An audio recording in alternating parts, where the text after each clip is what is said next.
انما المؤمنون اخوہ، مثال بھی دے گا تو بھائیوں کی مثال دے گا قرآن. یہ سب رشتے ہیں.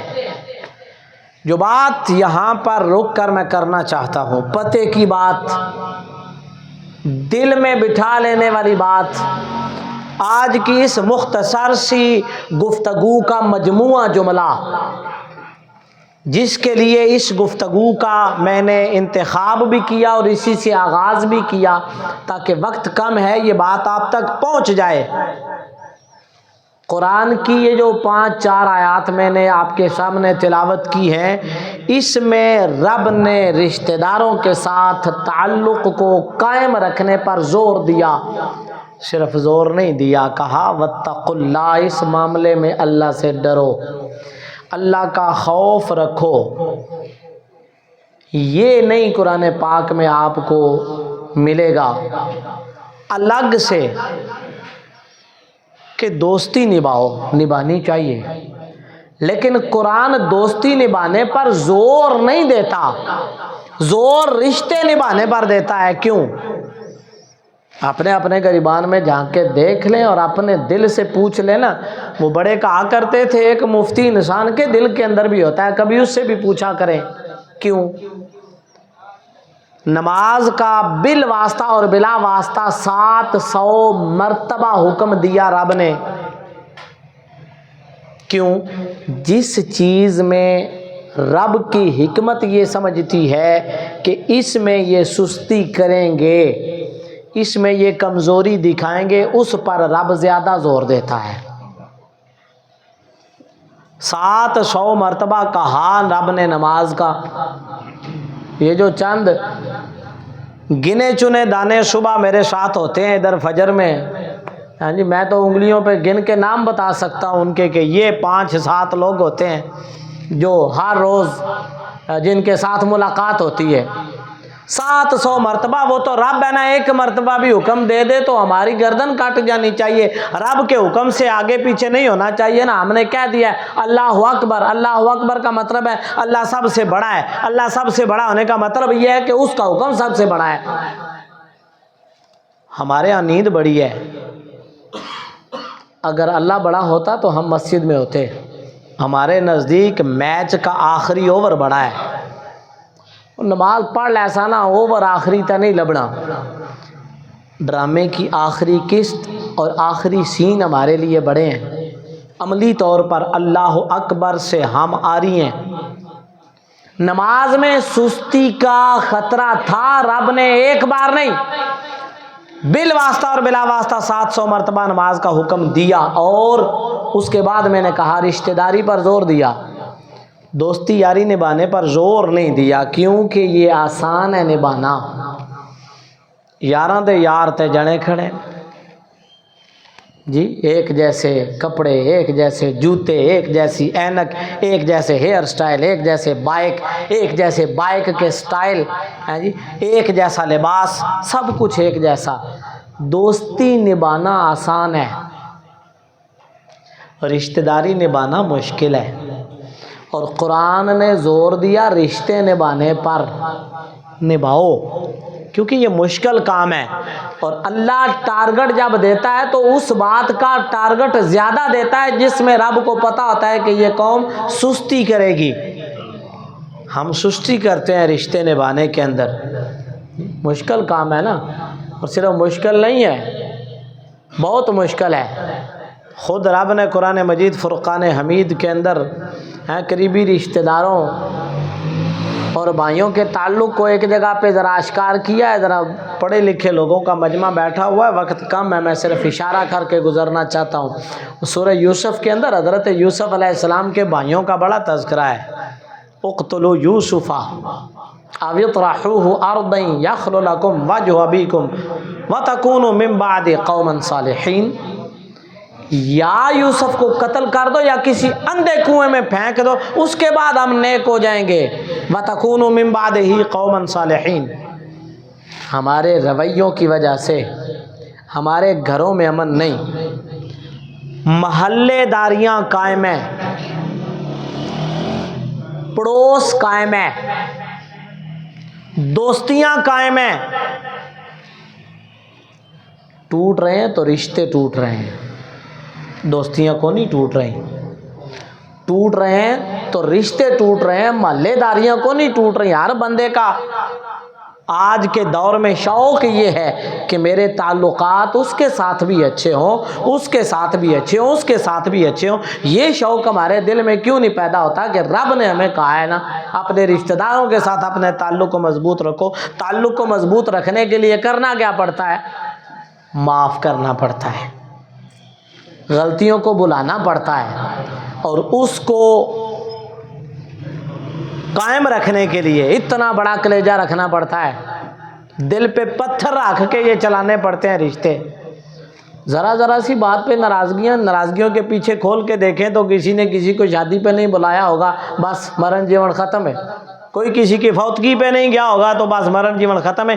دوست بھی تو آپ کے پروگرام چھوڑ دیتے ہیں، انہیں آپ معاف کر دیتے ہیں، ان کی معذرت کو آپ قبول کرتے ہیں، یار میں بیزی تھا میں نہیں آ سکا۔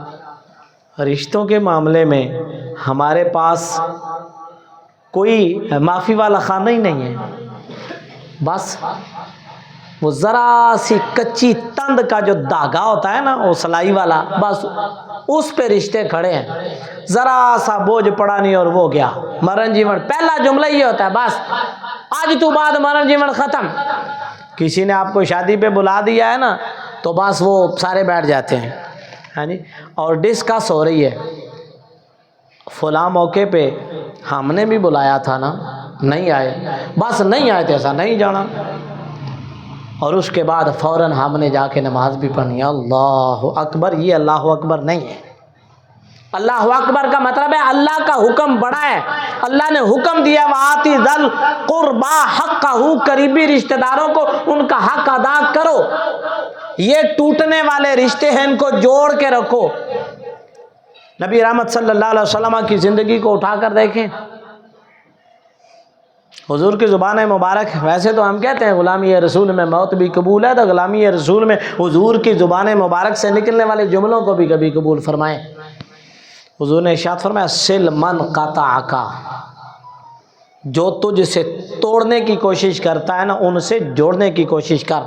بڑا باریک نکتہ ہے یہاں پر، پڑھے لکھے لوگوں کے ذہنوں پر میں دستک دینا چاہتا ہوں، یہاں توجہ کریں۔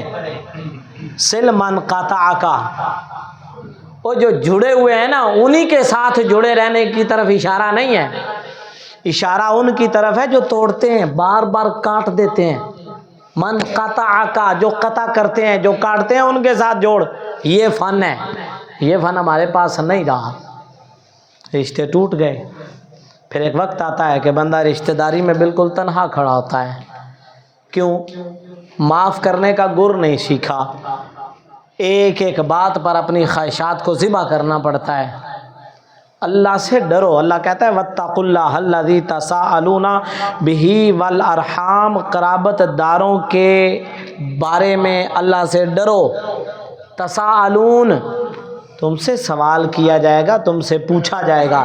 دوستی یاری کے بارے میں پوچھا گیا یا نہ پوچھا گیا، رشتہ داری کے بارے میں تم سے پوچھا جائے گا۔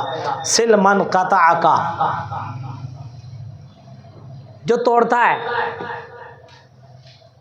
وہ کہتے ہیں نا، وہ بزرگ تھے کسی ندی کنارے کے اندر، تو وہ بار بار بچھو کو نکالتے تو وہ ڈنگ مار کے پھر چلا جاتا، وہ پھر نکالتے، وہ پھر ڈنگ مارتا، پھر پانی میں چلا جاتا۔ کو تھا بیٹھا ہوا سیانا پاس، اس نے کہا بابا جی آپ ہر بار اس کو نکالتے ہیں، وہ ہر بار ڈنگ مارتا ہے۔ بچھو ہے نا، اس کی فطرت ہے نا ڈنگ مارنا، وہ مار کے چلا جاتا ہے، تو آپ چھوڑ کیوں نہیں دیتے؟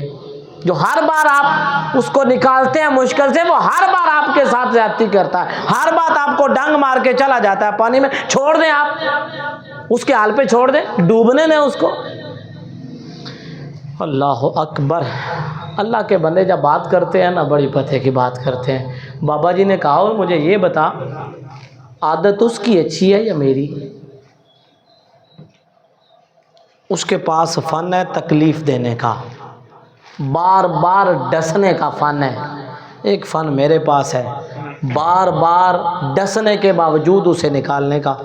عادت اچھی کس کی ہے؟ عادت اچھی تو آپ کی ہے۔ نے کہا وہ بری عادت کو نہیں چھوڑتا، میں اچھی کو چھوڑ دوں؟ وہ بری کو نہیں چھوڑ رہا، میں اچھی کو چھوڑ دوں، ہم اچھی عادتوں کو کیوں چھوڑ بیٹھے؟ گھروں میں آگ لگی ہوئی ہے، بھائیوں میں آگ لگی ہوئی ہے، ماں باپ کے رشتوں میں آگ لگی ہوئی ہے۔ کچھ کے تو ناراضگیاں ایسی ہیں جو ان کی اپنی ہے بھی نہیں، نسل در نسل پلتی چلی آ رہی ہیں۔ عرب کی تاریخ کو اٹھا کر دیکھیں، وہ جو حرب بسوس ہے، 40 سال تک حرب بسوس رہی، وہ جنگ رہی۔ اس جنگ کے پیچھے یہ تھا کہ کسی برادری کے آدمی نے کسی دوسرے برادری کی اونٹنی کے تھن کو تیر مارا تھا، جس پر پتہ نہیں کتنے لوگ قتل ہو گئے۔ یہ تو ان کا طریقہ تھا، مشرکوں کا طریقہ تھا، حضور کا طریقہ یہ نہیں تھا۔